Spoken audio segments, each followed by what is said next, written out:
2026 में लोग एस्ट्रोलॉजी सीखकर घर बैठे बैठे 2500 से 3000 पर कुंडली चार्ज कर रहे हैं। लेकिन सच्चाई क्या है पता है? 90% लोग एस्ट्रोलॉजी सीखते हैं फिर भी एस्ट्रोलॉजर नहीं बन पाते, क्योंकि उन्हें पता ही नहीं होता कि शुरू कहां से करें, कुंडली कैसे पढ़ें, प्रिडिक्शन कैसे करें, एक्यूरेसी कैसे बढ़ाएं, उपाय बनाए कैसे, और लाल किताब अलग क्यों है। इस वीडियो के बाद आपको किसी और से पूछने की जरूरत नहीं पड़ेगी। आपको आपका पूरा रोड मैप साफ दिखाई देगा, बस चलना आपको होगा। मैंने इस वीडियो को 6 ऐसे सेक्शंस में बांटा है जो बिगनर को सीधा एस्ट्रोलॉजर बनने का रास्ता दिखाएगा, और अगर आपने एक भी सेक्शन स्किप किया तो पूरा सिस्टम समझ नहीं आएगा। नमस्कार दोस्तों, मैं हूं रविंद्र रावत और आप सभी का स्वागत करता हूं आप ही के चैनल में। 25 साल से मैं एस्ट्रोलॉजी फील्ड में हूं, हजारों लोगों की कुंडली देख चुका हूं और सैकड़ों लोगों को सिखा भी चुका हूं। लेकिन मैं आज आपको ये नहीं सिखाऊंगा कि मैं क्या करता हूं, मैं आपको ये बताऊंगा कि मुझे आज 2026 में सब कुछ भुलाकर एस्ट्रोलॉजी स्टार्ट करनी पड़े तो मैं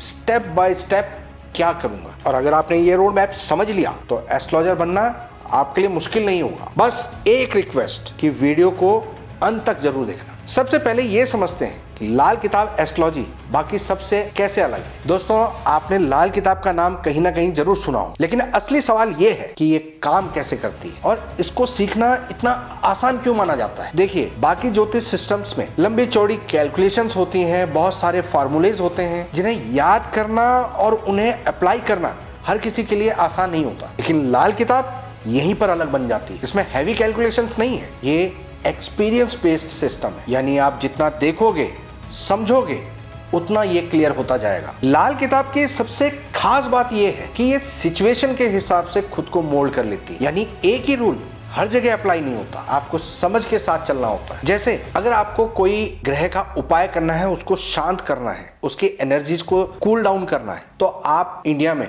जल प्रवाह कर सकते हैं। लेकिन इंडिया में ही बहुत सारी ऐसी जगह हैं जहां पर नदी नहर नहीं होती, या आप फॉरेन की बात करें तो वहां पर नदी नहर नहीं होती। तो ऐसे में घर के वास्तु को यूज किया जाता है और किसी पर्टिकुलर एरिया में उस चीज को स्थापित करके उपाय को मोल्ड कर देते हैं और उसका लाभ उठाते हैं। और सबसे बड़ा फर्क लाल किताब की रेमेडीज में दिखता है। जहां बाकी विद्याएं आपको महंगे रतन, बड़े अनुष्ठान, व्रत, ये सब कुछ बताएंगे, वहीं लाल किताब कहती है छोटे छोटे प्रिकॉशंस करो, सिंपल रेमेडीज करो और रिजल्ट देखो। इसलिए लाल किताब आज भी इतनी पॉपुलर है, क्योंकि ये सिंपल भी है, प्रैक्टिकल भी है और सही तरीके से सीखी जाए तो बहुत एक्यूरेट भी है। तो अब सही तरीके से सीखा कैसे जाए, तो उसके लिए आइए स्क्रीन पर चलते हैं। जैसा कि आप स्क्रीन पर देख सकते हैं, यही है हमारा सबसे जरूरी सवाल। अगर आपको 2026 में एस्ट्रोलॉजर बनना है तो शुरू कहां से करना है और कैसे। मैं आपको पूरा रोड मैप देने वाला हूं, लेकिन ध्यान रखना ये कोई 2-4 दिन का गेम नहीं है, ये पूरा एक सिस्टम है। तो सबसे पहला स्टेप है फंडामेंटल्स। यहीं पर 90% लोग अटक जाते हैं। सबसे पहले आपको अपनी नींव मजबूत करनी पड़ेगी। एस्ट्रोलॉजी के 3 बेसिक टूल्स जिनको आपको मास्टर करना पड़ेगा। सबसे पहला टूल ज़ोडिएक यानी राशि। हर राशि का स्वभाव क्या होता है, कौन किसका दोस्त है और कौन किसका दुश्मन, कौन सा ग्रह कहां पर नीच का होता है और कहां पर उच्च का, ये सारी चीजें आपको राशि में समझनी पड़ेंगी। फिर आते हैं प्लैनेट्स यानी ग्रह। हर ग्रह की तासीर समझनी पड़ेगी। मंगल सिर्फ गुस्सा नहीं, एनर्जी भी देता है, लेकिन कैसे, ये आपको समझना होगा। शनि सिर्फ सजा नहीं देता, डिसिप्लिन भी देता है, लेकिन कैसे, ये आपको समझना होगा। फिर आते हैं भाव यानी हाउसेस यानी घर। 12 भाव क्या रिप्रेजेंट करते हैं, कहां पैसा, कहां शादी, कहां बीमारी, ये सब आपको जानना पड़ेगा। इन तीनों का आपस में क्या संबंध है उसको समझना पड़ेगा। ग्रह, राशि और भाव, इन तीनों का क्या रिजल्ट निकल रहा है उसको समझना पड़ेगा। यहीं से एस्ट्रोलॉजी समझ आनी शुरू होगी। और जैसे ही आप इन तीनों को मास्टर कर लेंगे तो उसके बाद होता है कुंडली निर्माण।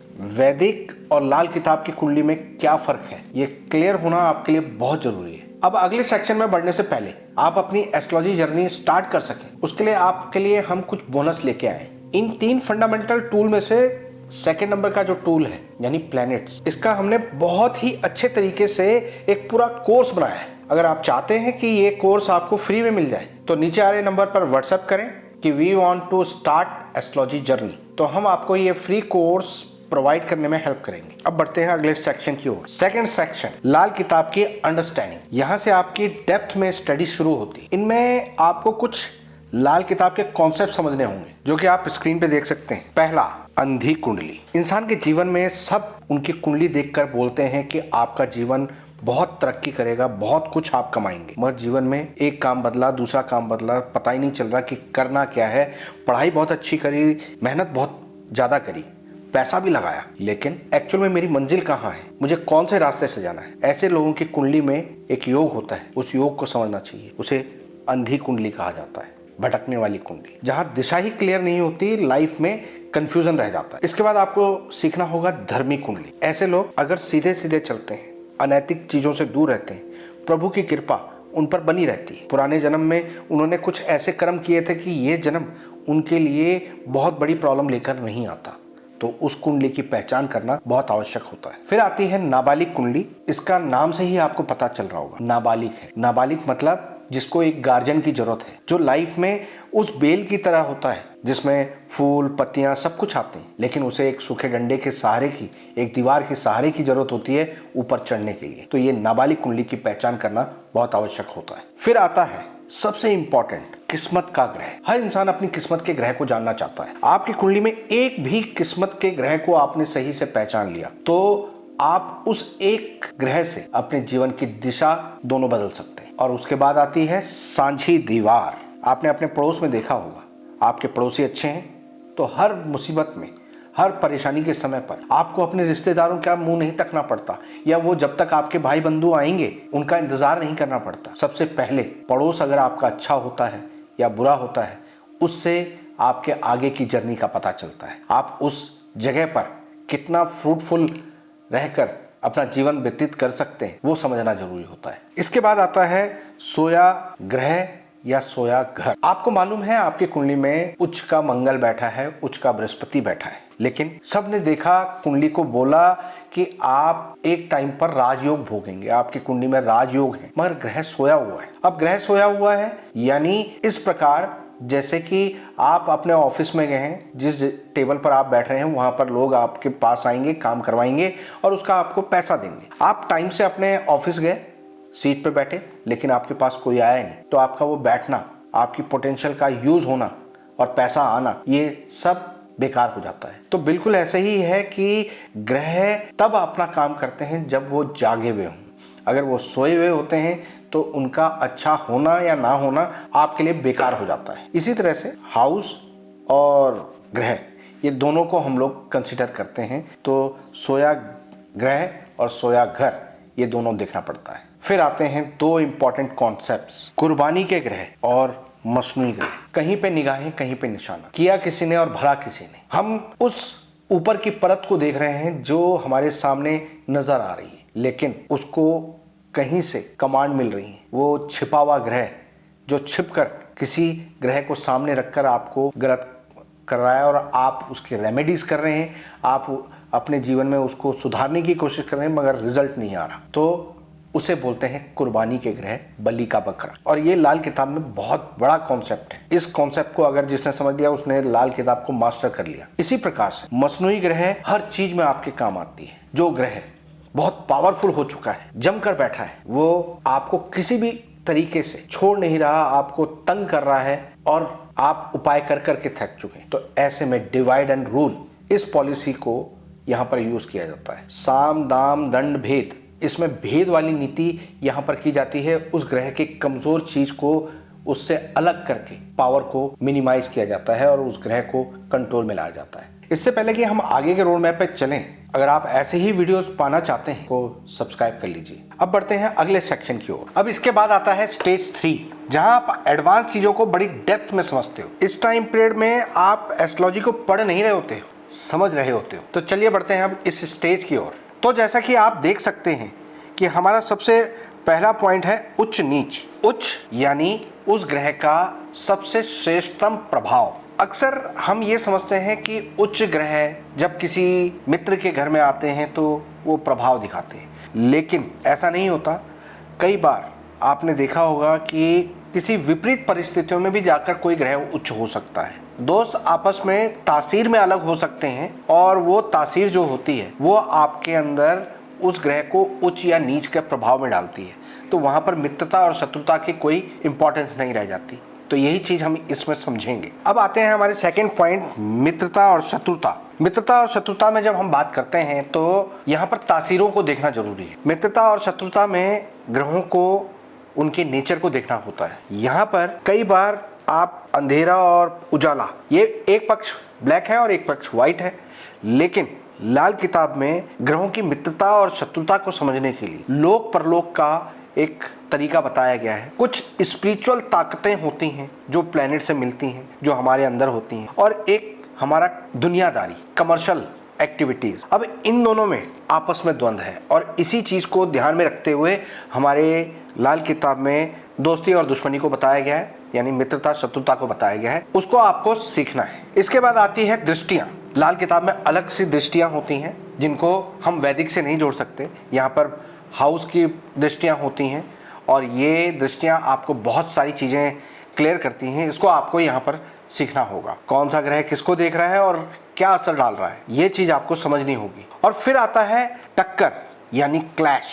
कोई भी ग्रह जब 6-8 का संबंध बनाता है तो एक दूसरे के लिए नुकसानदायक होता है और वो किस हद तक नुकसान पहुंचा सकता है वो प्रिडिक्ट करना आपको आना चाहिए। फिर आते हैं ग्रहों के विशेष प्रभाव। ग्रहों के विशेष प्रभाव जो कि कुछ एक्स्ट्रा पावर किसी जगह पर प्लेनेट को मिली होती है, कुछ ऐसी कंडीशन कि कहीं पर देखा और कहीं पर इफेक्ट आया, उसको हमको देखना होता है। कई बार चीज़ें समझ में नहीं आती कि हम जो ग्रह नज़र आ रहा है उसके जो सिम्टम्स हैं उनके उपाय कर रहे हैं, लेकिन फिर भी वो चीज़ ठीक नहीं हो रही होती है। तो उसका कारण होता है कि कोई ग्रह किसी पर्टिकुलर स्थान पर रहकर किसी दूसरे ग्रह पर अपना नेगेटिव इफेक्ट डालता है और वो आपको यहाँ पर सीखना है, क्योंकि इसको सीखने के बाद आप वो छिपे हुए कारण समझ पाओगे जिसके कारण उपाय भी काम नहीं कर पाते। और फिर आते हैं योग। कई तरीके के योग होते हैं, काल सर्प,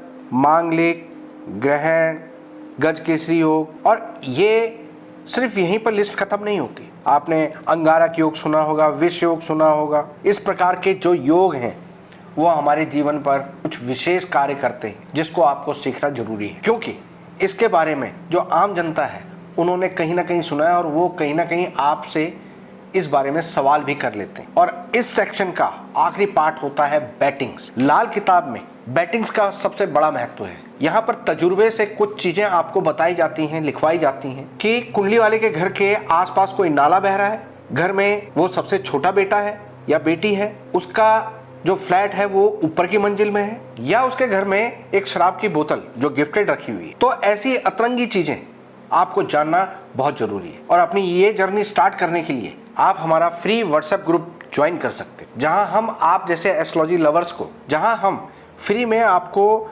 बैटिंग के इनसाइट्स देते हैं। अगर आपको ज्वाइन करना है तो इन नंबर्स पर हमें व्हाट्सएप कीजिए। अब बढ़ते हैं स्टेज 4 की तरफ, जहां हम प्रैक्टिकल मास्टरी करेंगे। यहाँ पर थ्योरी खत्म होती है और स्किल्स शुरू होती है। सबसे पहला पॉइंट, कुंडली जगाना। कुंडली जगाने का अर्थ है कि आपकी कुंडली पावरफुल है।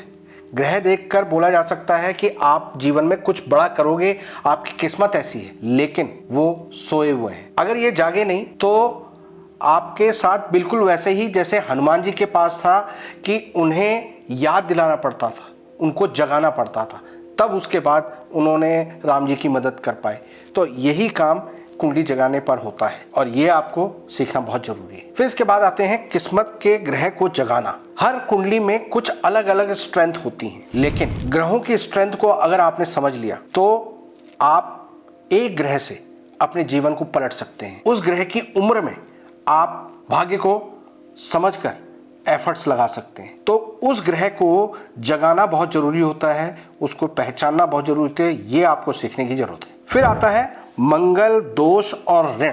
मंगल दोष जो हम लोग शादी में देखते हैं, जब भी विवाह करते हैं, मंगलिक है या नहीं है, लेकिन एक होता है मंगल ऋण। मंगल का ऋण मंगल दोष से यानी मंगलिक से बिल्कुल अलग होता है। एक शादी पर काम करता है और एक पूरे जीवन पर आपके असर डालता है।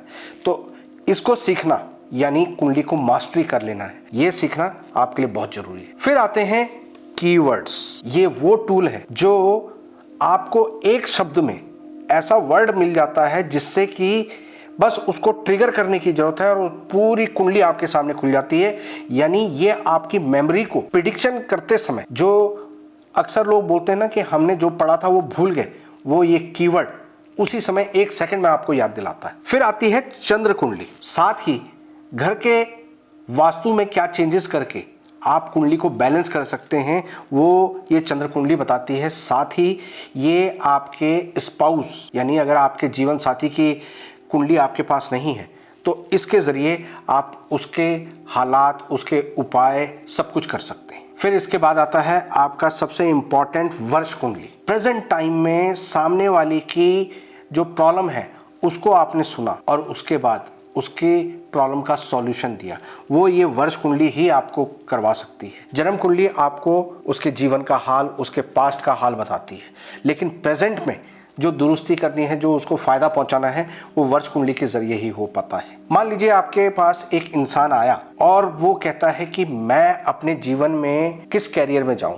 तो वो आपको जन्म कुंडली से देखना है। लेकिन उसका जो भी कैरियर है प्रेजेंट टाइम में उसमें कोई दिक्कत आ रखी है, उसकी जॉब छूटने की पोजीशन बन रखी है, तो उसके लिए आप वर्ष कुंडली के थ्रू उसको मदद दे सकते हैं। और इसको आपको सीखना इसलिए भी जरूरी है क्योंकि वर्ष कुंडली ही तत्कालिक रिजल्ट्स देती हैं, जो लाल किताब की सबसे बड़ी खूबी होती है। फिर आते हैं कि आप चाहे जन्म कुंडली हो चाहे वर्ष कुंडली हो, उसमें अल्टीमेटली आपके पास कोई इंसान आ रहा है तो वो आपसे उपाय एक्सपेक्ट करता है, अपनी प्रॉब्लम का सॉल्यूशन एक्सपेक्ट करता है। तो वो आपको यहाँ सीखना है, यानी उपाय निकालना। उपाय निकालना आपको इसलिए भी सीखना है क्योंकि अगर आप इस पद्धति को जान जाते हैं तो आप सिचुएशन के अकॉर्डिंग, परिस्थितियों के अकॉर्डिंग, स्थान के अकॉर्डिंग आप रेमेडीज को चेंज कर सकते हैं। मान लीजिए कि आप एक उपाय किसी को इंडिया में दे रहे हैं, लेकिन वही परिस्थिति है तो विदेश में, वहां पर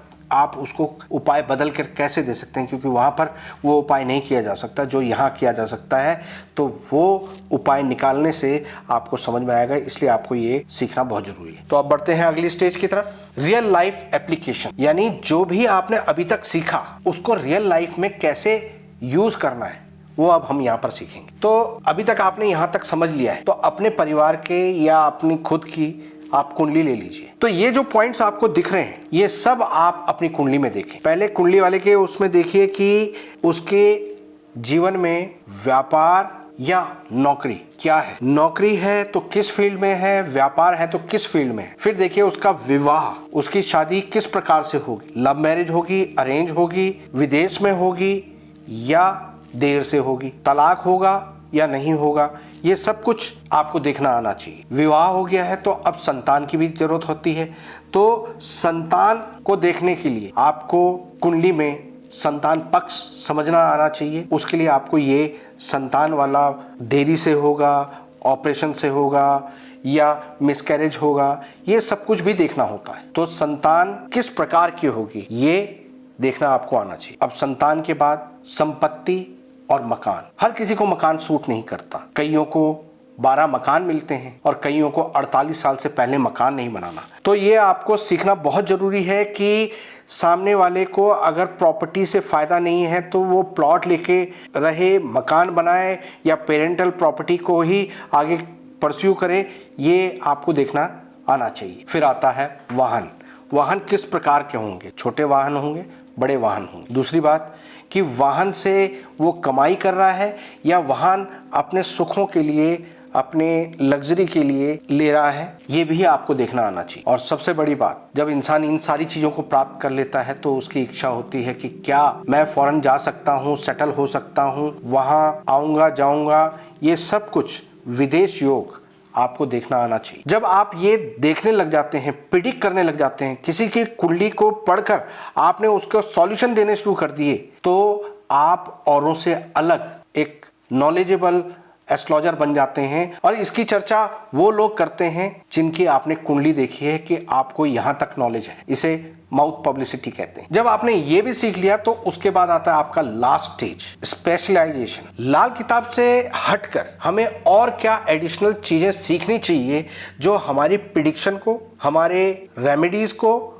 और हमारी प्रेजेंटेशन को और स्ट्रॉन्ग कर देता है। वास्तु, घर का ज्ञान। जो इंसान कुंडली दिखाता है वो कहीं ना कहीं अपने घर को भी दिखाना चाहता है। ऐसे में अगर आपको ये नॉलेज नहीं है, आपने ये वास्तु नहीं सीखा, तो आप अधूरे हैं। आपके पास आने वाला इंसान आपसे पूर्ण रूप से सेटिस्फाई नहीं हो पाएगा। इसलिए वास्तु सीखना आपके लिए बहुत जरूरी। फिर आते हैं अंक यानी न्यूमरोलॉजी। ये अगर आपने सीख लिया तो आप बहुत फास्ट ट्रैक पे किसी को भी इमीडिएट प्रिडिक्शन दे सकते हैं। जब उसकी कुंडली आपके सामने ना हो, आप गणना करने के लिए आपके पास रिसोर्सेज ना हो, सॉफ्टवेयर ना हो, तो ऐसे में ये अंकगणित के जरिए आप उनको इमीडिएट कुछ प्रिडिक्ट कर पाते हैं, रास्ता बता पाते हैं। तो ये सीखना आपके लिए आपके ज्ञान में 4 चांद लगाने वाली बात हो जाती है। फिर आते हैं रत्न यानी जेमस्टोन। रत्न सॉल्यूशन है। जो लोग खर्चा कर सकते हैं वो लोग आपसे एक्सपेक्ट करते हैं और खुद से आगे बढ़कर पूछते हैं कि हमें कौन सा स्टोन पहनना चाहिए। अगर आपको इसका ज्ञान नहीं है तो वो आपको अधूरा एस्ट्रोलॉजर समझते हैं और वो आपके प्रोफेशन के लिए, आपके ज्ञान के लिए नेगेटिव है। इसलिए इसका ज्ञान होना आपके नॉलेज को ऑथेंटिक बनाता है। फिर आते हैं गोचर यानी ट्रांजिट। कुछ समय ऐसे भी परिस्थितियां होती हैं कि हमें 1 और 2 दिन के अंदर कुछ रिजल्ट्स देने होते हैं, प्रेडिक्शंस देनी होती हैं। तो उसको गोचर से देखा जा सकता है या ट्रांजिट से देखा जा सकता है। ग्रहों के प्रेजेंट टाइम में जो आकाश में मूवमेंट हो रही है उसको कनेक्ट करते हुए आप कभी किसी को प्रेडिक्शन देते हो और उसके सॉल्यूशन देते हो, तो जो हाँ ना वाली पोजीशन के सवाल होते हैं, जैसे किसी की बेल होनी है, कल होगी या नहीं होगी, या कहीं पर हाँ ना का जवाब आना है और एकदम फंसी वाला केस होता है, तो उस जगह पर ये गोचर आपको बहुत मदद करता है। इसको सीखना यानी अपने आप को पूर्ण करना है। और इन सब के बाद लास्ट में आती है दशाएं। कौन सा ग्रह कब काम करेगा ये दशाएं डिसाइड करती हैं। उसका समय कब होगा, अच्छा या बुरा फलित कब होगा, वो ये दशाएं बताती हैं। और वो विष्णोत्ती दशाएं भी होती हैं, अंतर्दशाएं, प्रत्यंतर दशाएं होती हैं और लाल किताब के अरसे भी होते हैं। वो भी एक तरह से दशा अंतर्दशा ही होती है। तो उसके जरिए कौन से समय पर कौन सी घटना घटित होगी, अच्छी होगी या बुरी होगी, वो आप यहाँ से प्रिडिक्ट कर सकते हैं। तो दोस्तों, ये सारा रोड मैप मैंने आपके सामने रखा कि हम किस तरह से लाल किताब की जर्नी को आपके साथ आगे चलाएंगे। इस रोड मैप से आपको भविष्य में किस तरह से आप अपने आप को बेहतर एस्ट्रोलॉजर बना सकते हैं, वो जरूरी पॉइंट्स मैंने यहाँ पर हाईलाइट किए हैं और उन पर ही हम फोकस करेंगे। और आपको 9 ग्रहों के बारे में समझना है सरल भाषा और एक्यूरेट प्रेडिक्शन, तो आप हमारे इस वीडियो को देखिए। इसमें हमने ग्रहों को अच्छे से सरल भाषा में और आपके पॉइंट ऑफ व्यू से समझाया है। इससे ही आपको बहुत सारी नॉलेज मिल जाएगी। और हमारा चैनल आप सब्सक्राइब कर लीजिए, क्योंकि इसमें धीरे धीरे एस्ट्रोलॉजी को आपने कैसे सीखना है, उसमें कैसे आगे बढ़ना है, अपने आप को मास्टरी करानी है,